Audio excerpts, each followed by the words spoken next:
L'obéissance à la voix de la conscience et à chacun des commandements de l'Écriture, en un mot, servir Dieu d'une manière qui lui soit agréable, Hébreux 12, 28, est le passeport nécessaire pour entrer dans cette vie de l'esprit qui témoigne de la présence du Seigneur. En négligeant cette vérité-là, on a également oublié cette haute vérité qui va de pair avec la première. Celui qui obéit peut et doit s'attendre à être rempli de l'esprit. Un grand nombre de chrétiens ignorent que la présence habituelle, active et consciente de l'esprit soit promise à ceux qui obéissent. Ils passent une grande partie de leur vie à déplorer leur désobéissance, à souffrir de leur manque de force spirituelle et à demander que l'esprit vienne les aider à obéir, au lieu de compter pour obéir sur la force de l'esprit qui est déjà en eux. On ne pensait guère que le Saint-Esprit pût être envoyé aux chrétiens obéissants pour lui communiquer habituellement la présence de Jésus et accomplir en lui les œuvres plus grandes, Jean 14, 12, précisément comme autrefois le Père communiquait sa puissance à Christ. Encore à présent, on ne comprend pas toujours que la vie de Jésus est le modèle de ce que doit être la nôtre. Quel exemple nous avons là de l'obéissance à des épreuves qui précèdent la glorieuse puissance de la vie de l'Esprit.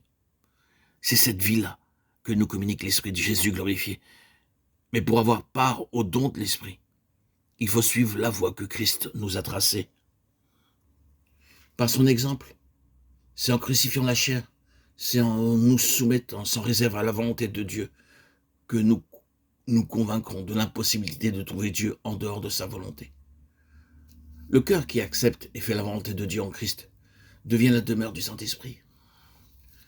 C'est là la condition d'une parfaite obéissance que le Fils recevait, l'Esprit. De même, pour nous, c'est quand nous obéissons au Fils avec amour et déférence que l'Esprit vient demeurer en nous. Cette vérité-là s'est imposée avec force au cœur d'un grand nombre de croyants ces dernières années, sous le nom de renoncement au moi et d'entière consécration.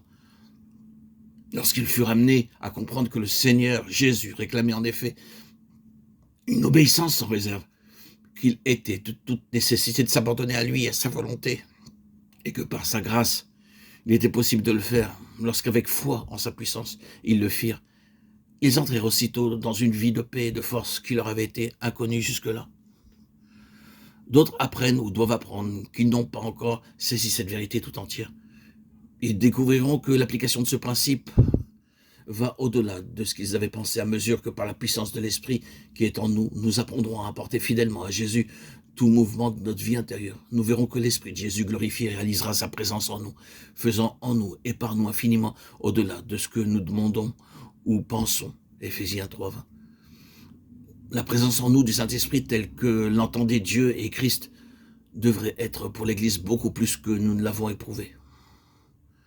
Or, ne nous donnons-nous pas à Jésus avec un amour et une obéissance qui soit prêt à tout sacrifier pour lui, afin que nos cœurs soient élargis, rendus capables de recevoir entièrement la grâce préparée pour nous.